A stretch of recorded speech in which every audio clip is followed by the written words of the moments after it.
ஆதிசங்கர பகவத்பாதரின் சௌந்தரிய லஹரி 18வது ஸ்லோகம். ஏற்கனவே பார்த்திருக்கிறோம். சௌந்தரிய லஹரியின் முதல் பாகமாக விவரிக்கப்படுகிற ஆனந்த லஹரி என்கிற பாகத்தில் மந்திரபூர்வமான ஸ்லோகங்கள் உள்ளன. இப்போது நாம் பார்த்து கொண்டிருக்கிற இந்த ஸ்லோகம் கூட மந்திரபூர்வமான ஸ்லோகம்தான். சொல்லப்போனால் ஏறத்தாழ 6-7வது ஸ்லோகத்திலிருந்தே இந்த மந்திரபூர்வ மகிமை தொடங்கிவிடுகிறது. இவற்றையெல்லாம் குருமுகமாக உபதேசம் பெற வேண்டும் என்றிருந்தாலும் கூட இந்த ஸ்லோகங்களில் பொதுவாக என்ன இருக்கிறது என்பதை தெரிந்து கொள்வதில் தவறில்லை. அவ்வாறு தெரிந்து கொண்டு அம்பாளையே குருவாக எண்ணி இந்த ஸ்லோகங்களை ஓதுவதிலேயோ பாராயணம் செய்வதிலேயோ அம்பாளுக்கு பிரீத்தி உண்டாகும். அப்படிப்பட்ட ஸ்லோகங்களில் இந்த 18வது ஸ்லோகமும் ஒன்று.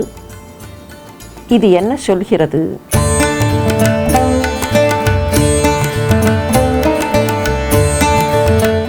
தனுச்சாயாபிஸ்தே தருண தரணி ஸ்ரீ ஷரணிபிஹி திவம் சர்வாம் உர்வீம் அருணிம நிமக்னாம் ஸ்மரதி யஹ பவந்தி அஸ்ய த்ரஸ்யத்வ நகரிண சாலீன நயனாக ச ஊர்வஷ்யா வஷ்யாக கதி கதி ந கீர்வாண கணிகா.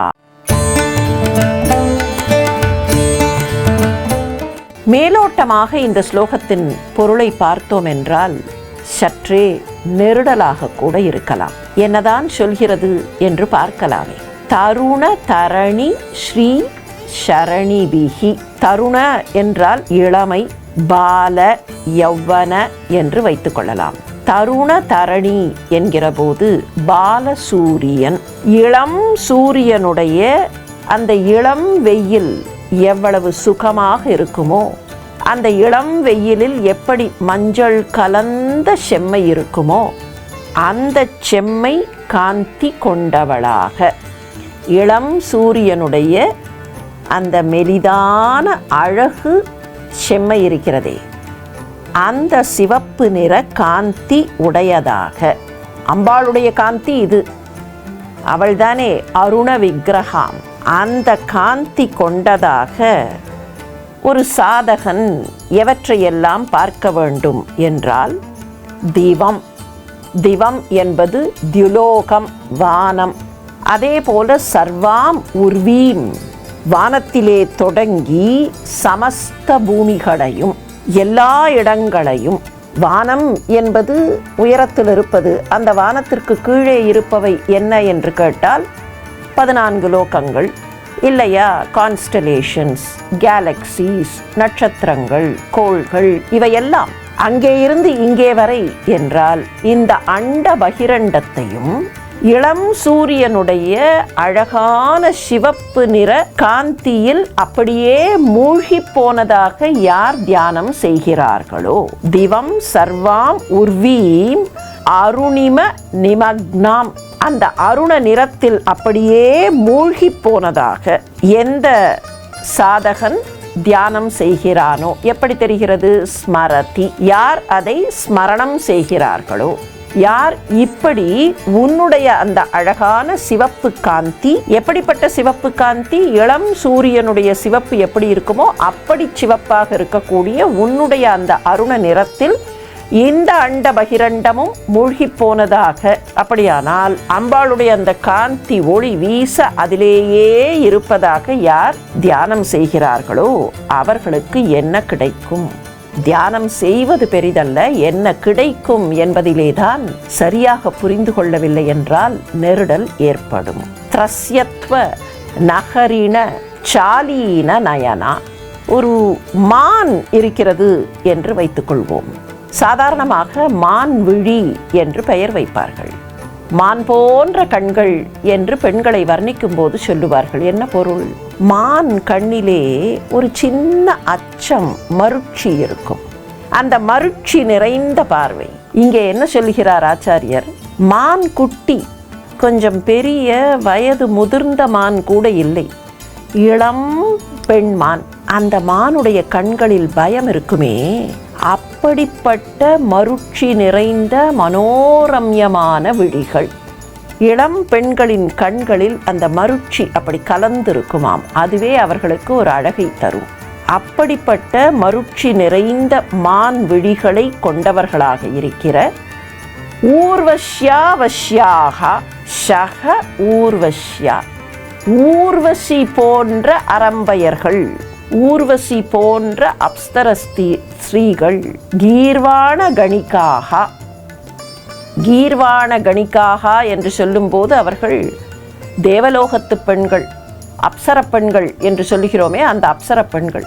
ஊர்வசி உள்ளிட்ட தேவலோகத்து பெண்களை கூட வசீகரிக்கக்கூடிய ஒரு தன்மை இந்த அண்ட பகிரண்டத்தை உன்னுடைய செம்மையான காந்தியில் மூழ்கி போனதாக தியானம் செய்யக்கூடியவருக்கு கிடைத்துவிடும்.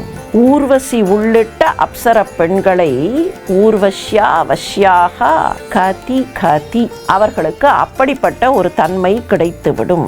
எவ்வளவு எவ்வளவு ஸ்திரீகள், கதி கதி என்கிற போது எவ்வளவு எவ்வளவு பெண்கள், இந்த பெண்கள் மாத்திரமில்லை, எந்த பெண்ணாக இருந்தாலும் அந்த பெண் அப்படிப்பட்டவருக்கு வசியம் ஆகிவிடுவாள்.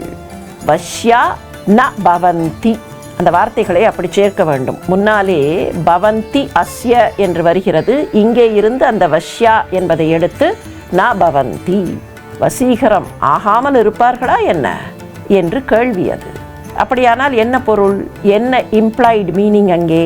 அம்பாளை தியானிக்க கூடியவர்களுக்கு அழகான பெண்கள், பேரழகிகள் வசியப்பட்டு விடுவார்கள்.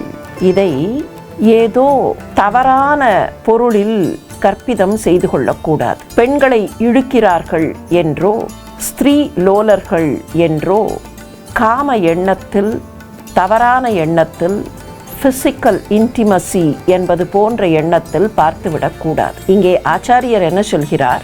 அம்மா, உன்னை இப்படி தியானிக்கக்கூடியவர்கள் யாராக இருந்தாலும் அவர்கள் அழகான பெண்களை கூட வசீகரம் செய்து விடுவார்கள். இன்னும் சொல்ல போனால் பெண்கள் கொஞ்சம் சூக்ஷ்மமாக பார்க்கக்கூடியவர்கள். பல நேரத்தில் நேரடியாக ஒரு விஷயத்தை பற்றிய எவிடன்ஸ் இருக்கிறதோ இல்லையோ, அவர்கள் சொல்லுவார்கள், என்னுடைய உள் உணர்வு சொல்லுகிறது இது சரியாக இல்லை, I have a cut feeling என்பார்கள் இல்லையா? பெண்களுக்கு அந்த இன்ட்யூட்டிவ் டெண்டன்சி அதிகம். இன்ட்யூட்டிவ் டெண்டன்சி இருக்கக்கூடிய பெண்களே வசீகரம் ஆவார்கள் என்று சொன்னால் இந்த அம்பாள் உபாசகர் மீது அவர்களுக்கு நம்பிக்கை வரும். அவர் அம்பாள் உபாசகர் என்பதனால் அவருடைய தூய்மையை அவர்கள் நம்புவார்கள். அம்பாள் உபாசகர் ஆணாகத்தான் இருக்க வேண்டும் என்றும் அங்கே ஆச்சாரியர் சொல்லவில்லை. எந்த உபாசகர் அம்மா உன்னை இப்படி தியானிக்கிறார்களோ அவர்கள் உன்னால் வசீகரிக்கப்படுவார்கள், தேவியால் வசீகரிக்கப்படுவார்கள். உண்மை அதுதான். அம்பாள் உபாசகரிடத்திலே அவர்களுக்கு வசீகரம் ஏற்படும் என்றால் அதற்கு என்ன காரணம்? அந்த அம்பாள் உபாசகர் அம்பாளாகவே தோற்றம் தருவார். அபிராமி பட்டர் சொன்னதை மீண்டும் நினைத்து பார்த்தால், தனம் தரும், கல்வி தரும், ஒரு நாளும் தளர்வரியா மனம் தரும், அதெல்லாம் இருக்கட்டும், தெய்வ வடிவம் தரும்.